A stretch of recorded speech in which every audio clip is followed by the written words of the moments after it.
Hello everyone, welcome back to my channel Empowering Aesthetic Excellence. I'm Dr. Bhavna Agarwal, facial aesthetic consultant, aesthetic physician, and a beauty psychologist. So in the series which I'm doing now, the question of the day, at the moment I'm taking all the questions pertaining to cheek fillers. And today's question is, how does one know that they are not a good candidate for cheek fillers? So this is subsequent to the previous video.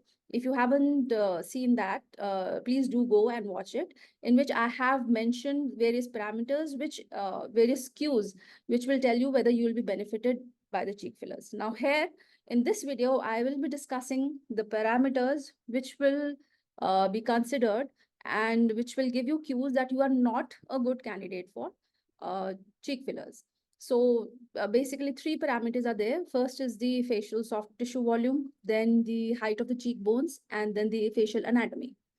So when you consider the facial anatomy, that then long, narrow face with high cheekbones and very little fat on face uh, might which a face which this is a kind of face which is already very well defined.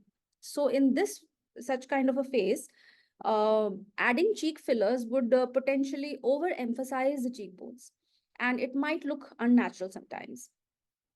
And it might not be necessary because the face is narrow.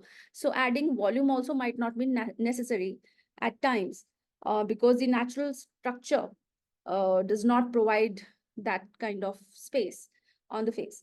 So that this kind of a face, for example, if I have to name a celebrity, then the Malaika Arora is one celebrity who has, high cheekbones, well defined face, very little face fat, and long narrow face. So such kind of faces will never need cheek fillers in their life. Now, the second thing that is if you have a tendency of facial puffiness due to some underlying metabolic conditions, it could be hormonal conditions, it could be any other metabolic changes.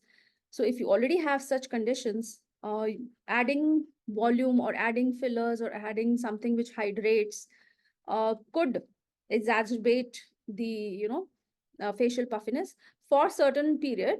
It might not be permanent, but for certain period of time, there might be temporary exacerbation in the facial puffiness. So this you have to see. You have to see if now the third thing is that very high volume of soft tissues in cheeks, regardless of the height of the cheekbones. So if the cheeks are already having a substantial volume of soft tissue like facial fat, uh, then whether regardless of the level of the cheekbones, whether the cheekbones are high or low, then adding more filler may not be necessary, because all the underlying changes have been overcompensated by the facial fat. So already the face is augmented. So in those cases, if at all cheek filler is done, it could be done to give more definition to the roundness of the face, and not rather as such lifting and all. So sometimes it might not be necessary also. So assessment is the key over here.